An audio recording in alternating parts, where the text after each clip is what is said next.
Je suis venu voir mon ami qui est marionnettiste, qui s'appelle François. Ça fait longtemps qu'il vient sur ce pont. Moi j'aime beaucoup, je trouve qu'il a beaucoup de talent.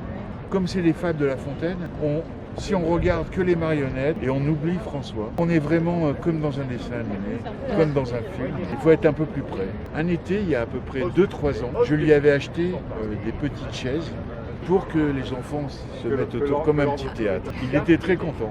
Il fait vraiment partie, je trouve, de l'île Saint-Louis. Ça fait comme une identité. C'est beau. Bonjour, je suis François Monestier, je suis né à Paris, Vaugirard. Ma première marionnette, c'est assez sordide. C'était l'ours en peluche de mon frère que j'avais embroché par l'arrière sur une tige pour en faire une marionnette à tige. Ce qui m'a marqué, j'étais tout petit, quand on m'avait pardonné, que je n'avais pas été fâché pour ça, que j'avais fait un trou dans son ours en peluche et qu'après ça avait été bien raccommodé par quelqu'un, peut-être maman, je ne sais pas, qu'elle avait raccommodé. Ma deuxième marionnette, j'avais pris un chiffon qui servait normalement pour faire le ménage, un peu en laine, pour astiquer de la cire sur des meubles en bois, et j'avais découpé 2 profils de chiens et j'avais mis bourré dedans avec des petits morceaux de mousse, et donc j'avais fait un chien en mousse. Ma troisième marionnette, c'était un cajot que j'avais découpé des petits morceaux de cajot et avec des vieux morceaux de chaussettes. J'avais un chien avec 2 tiges qui correspondaient aux pattes avant et aux pattes arrière, et un corps souple en bout de chaussette, et puis une tête en bois de cajot découpé comme ça, et une queue aussi comme ça. C'était ma troisième marionnette. Ça, c'est le plus ancien souvenir. J'ai eu l'occasion de voir beaucoup de festivals, de théâtre, de marionnettes, et ça m'a donné envie de faire quelque chose en alliant mon goût pour le travail du bois, la matière du bois. J'ai fait quelque chose avec une marionnette en bois, pour le plein air au début. Après j'ai renoncé, puis j'ai tourné beaucoup dans les écoles et dans les comités d'entreprise. C'était assez facile de se vendre à cette époque-là. Dans les écoles, on rentrait assez facilement à cette époque-là.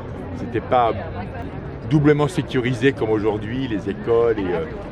Bon, comité d'entreprise, ça marche toujours, mais enfin bon, la démarche, faut la faire quoi. Et bon, j'ai pas envie de la faire.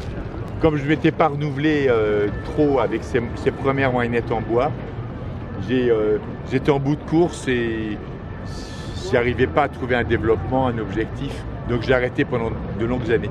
Et après j'ai voulu reprendre un style que j'avais jamais fait, qui était marionnette à fil, dont je connaissais rien.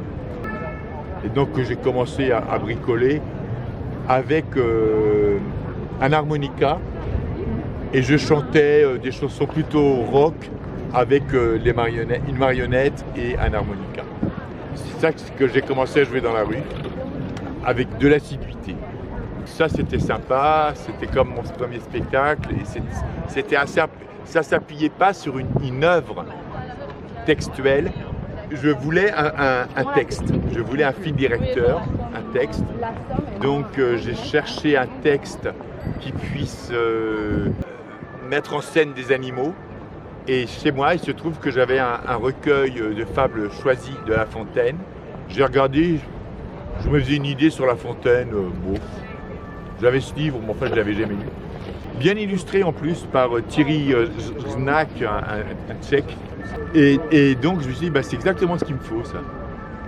C'est des formats courts, une belle langue rythmée, avec des animaux. Tiens. Et puis en plus, il y en a beaucoup, j'arriverai jamais au bout. Il y a l'embarras du choix. Donc j'ai exploré cette voie-là il y a 13 ou 14 ans. J'ai commencé. Cette méthode que j'ai, c'est surtout, ça devient une fin en soi, mais au début, l'esprit, c'est plus de me montrer, comme utiliser l'endroit le plus renommé de Paris comme vitrine. Et j'ai eu plein de séances, j'ai même eu des films du cinéma qui, à partir d'ici. Ici, c'est bien fréquenté comme endroit, donc on trouve des bons débouchés. Il y a le plaisir d'être dans la rue, d'avoir cette liberté, d'être en plein air. Moi, je suis un homme de plein air, je suis toujours en plein air. Donc ça me convient parfaitement. Mais c'est vrai qu'une bonne séance privée avec un public actif, c'est très sympa aussi.